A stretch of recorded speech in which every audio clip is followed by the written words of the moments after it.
Right, then in this video I have returned to Tunis in Tunisia, one of my favourite cities in the world. Now Tunis is something different. It is not like other cities because it is completely, utterly wild. It is a city with no rules. People here do whatever they feel like, whenever they feel like it. This includes forcing open the doors on all the public transport because people prefer to ride the trains and trams with the doors open. It is like somewhere there is no sort of rules or societal norms of how to behave. It's like people just do whatever they're thinking of at the given moment. This also does have some negative sides to it. For example, the huge amounts of vandalism here. On the trains and trams, there's more smashed windows than intact windows because everyone throws stones at the trains. And also it includes dropping litter because if there's no rules, why bother putting your litter in the bin? Just chuck it over your shoulder and let the streets pile up with litter. It is very similar to Alexandria in Egypt. Now, in Tunisia, very few tourists actually visit Tunis, and that's because Tunisia has a reputation as a seaside beach resort country, a reputation which I feel it doesn't live up to, because the beach resorts in Tunisia are fucking shit. If you want beach resorts, go to Tenerife instead. Now while the resort cities might be very lacking, the capital, Tunis, is quite different to resort cities because it is a lot more wild and a lot more fun. So my advice to you is, if you want to see Tunisia, see the capital. It is the best part of the country.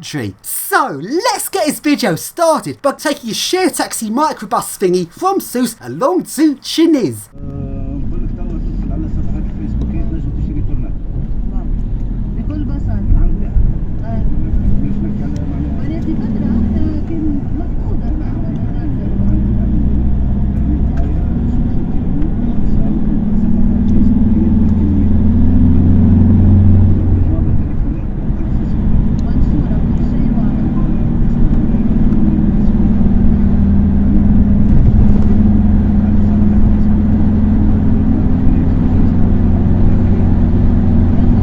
And the microbus drops me off outside this weird, knackered, collapsed, abandoned building. That is a lot of phones.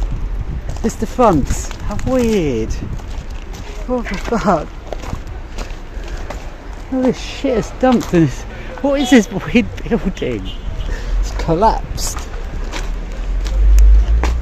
So I now go along to one of the shopping centres in Tunis. The shopping centres here are not up to the standards you would expect in Europe. The shopping centres are very knackered, and this one is no exception. This place has got some interesting 1980s Otis lifts.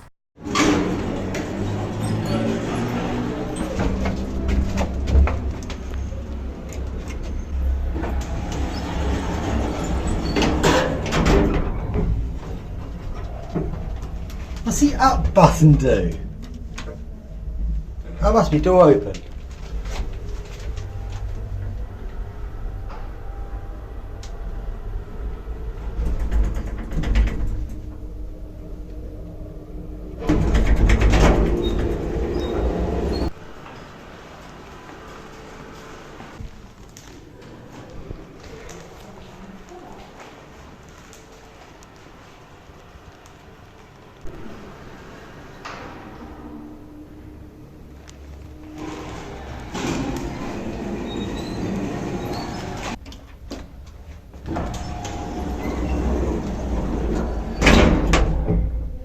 Zero. One.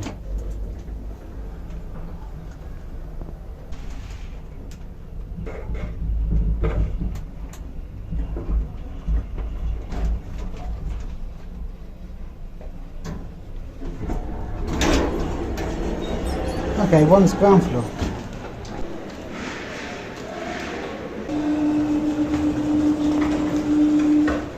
It's all the same lift.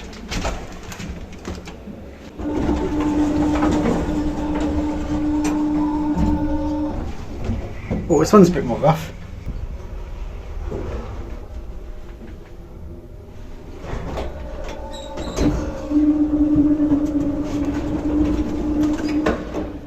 What is this place? It's really old looking. I've got windows at this rather than a cage. Look how rough these toilets look. Looks like an abandoned building. Fucking hell. Oh, that's absolutely disgusting. It's disgusting. Ooh, that's even worse. I'm holding my breath. Let's get the fuck out of it. Oh, I'm breathing again now.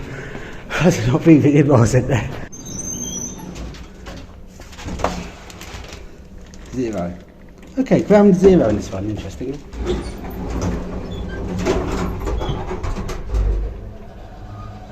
Look at that, amazing doors, not properly shut at all.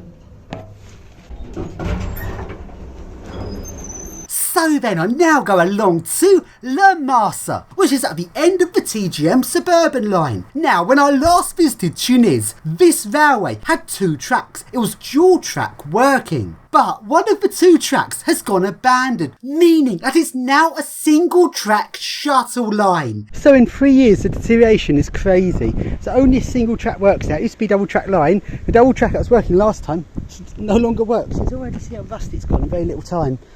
Already overgrown. It wasn't really that good service last time because it was struggling, but the service has got really bad now. Train every hour for a suburban line. It's ridiculous. Railways are falling apart here. So they've disabled all of their signalling. That just says everything. Signals don't even work now. You can see from the design of the line, of the stations, the little trains and how it's laid out, it looks like it's meant to be a frequent commuter line. It's meant to have a train every 10 minutes. It was designed to be a really good service to get people from the suburbs into Tunis. But now I've absolutely ruined it. It's not very frequent anymore, train every hour. Oh, that signal actually is still on. Red, like left on red because signalling doesn't work at all. It's all on single track working now, so the signals are kind of meaningless. Drivers ignore them, signals aren't in use. Let's go up and down on single track. And to make things worse, only half of the railway was working. The half furthest away from Tunis, making this railway fairly useless to a lot of people. It now only has 1 train an hour shuttling along the only 1 working track from Marsa to halfway to Tunis. This means to get from Tunis to Marsa, you have to take a rail replacement bus along to halfway, wait for that 1 hour shuttle train to then take you along into Marsa. The whole journey takes an hour and a half. And because of the infrequency and the length of time it takes, it's now useless to most people. So the service has literally just turned into this 1 little train trundling up and down a line with not many people on it, apart from the local teenagers which treat it as their personal plaything. But YouTube doesn't let me upload this, so click the links in the description to take a look at this on my Instagram.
Knackered.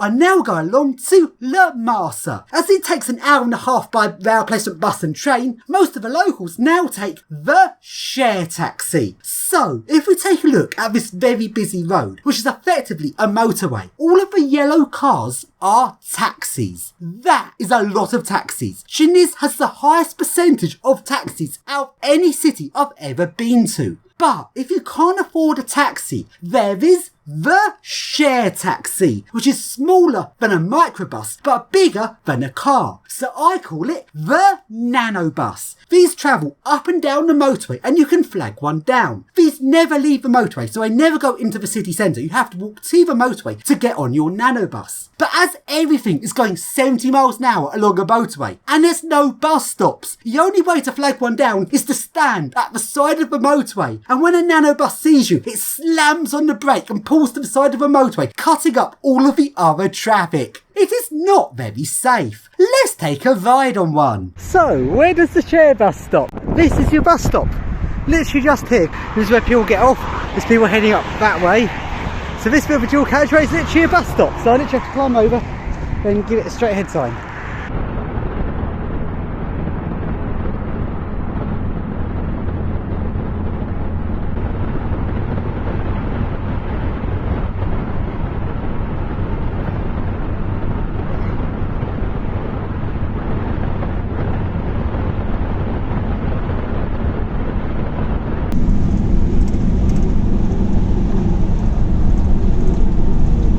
So then, now we're going along to La Marsa. This is the beach area, although the beach doesn't look anything that special. There's a couple of tourist resorts here, but I was not able to sneak into any, as the security around these resorts is very strict, mainly to keep the locals out, as if the locals get into these resorts, I'd probably trash them. Also, in La Marsa, there is a shopping centre, which actually looks nicer than the shopping centres in Tunis.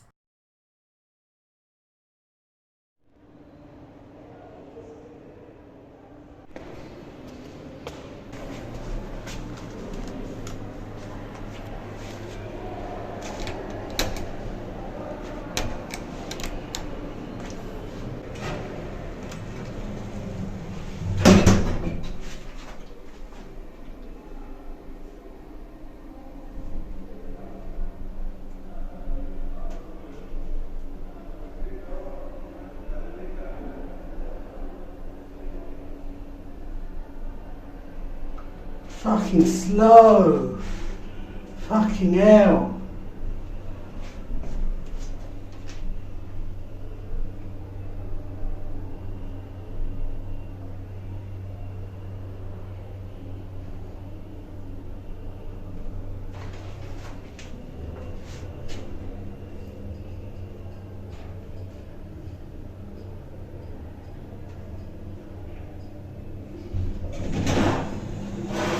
So let's now take a look at the price of food. And this tuna wrap costs just £2.50, which is very cheap. And this pizza, which tasted very nice, cost £5, which is a lot cheaper than the UK. So then, now we're going along to Happy Land, which is an amusement park, which is a bit run down. So this is Happy Land, which sounds like Chinese. But there's a theme park that's looking not in best condition.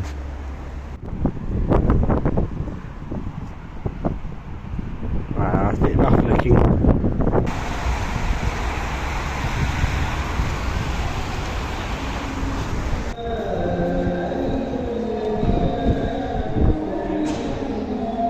And here is the Lake of Tunis.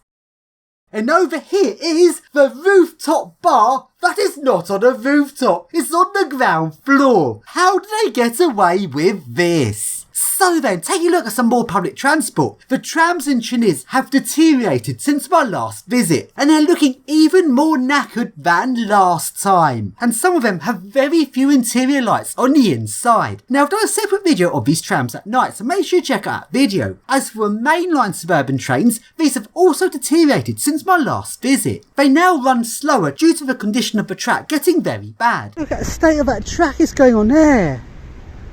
Fucking hell.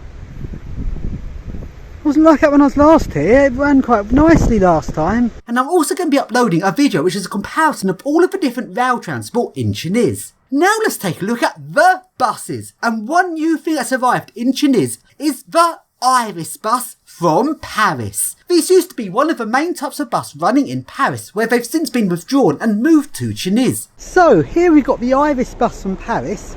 Saw us running in Paris loads of times, got spinny dolphin symbol for Iris bus. But now it's in Tunisia, second-hand. It looked really posh and shiny in Paris, but now it's doomed to be treated like shit and it'll fall apart in no time. They've added the middle bit for fair collection. That didn't have that in Paris. It's looking like it won't be long till it's fallen apart because they don't treat buses well over here.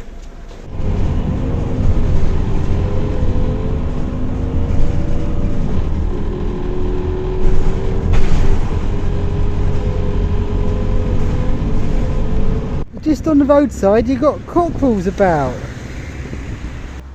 That's a weird thing to have just dotted around. Cockerel! Why the fuck's the cockerel is pecking around all the litter? Shouldn't, don't go in the road.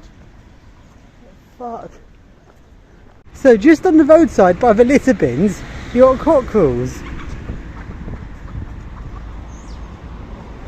I don't understand this. Why are they pecking around the litter? That's not food for chickens. This is so weird.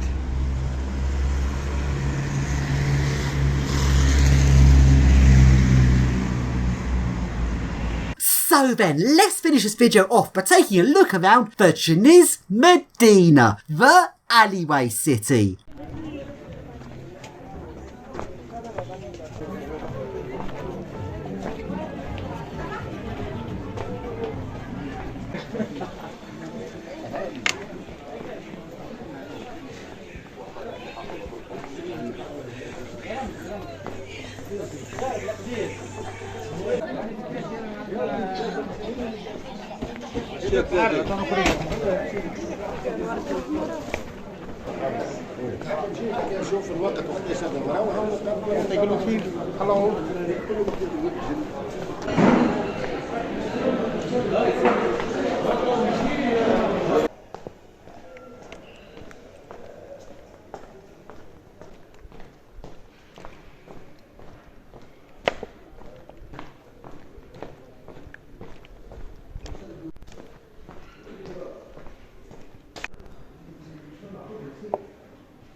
As soon as sun sets, it gets really quiet in these Medinas. It's surprising how quick they empty out. It's less than an hour ago, it was bustling, full of people who could barely move. And now it's empty. The sun sets really quick in this part of the world because you're further south, nearer the equator. You don't get much dusk time. It goes from daylight to fully dark very quick.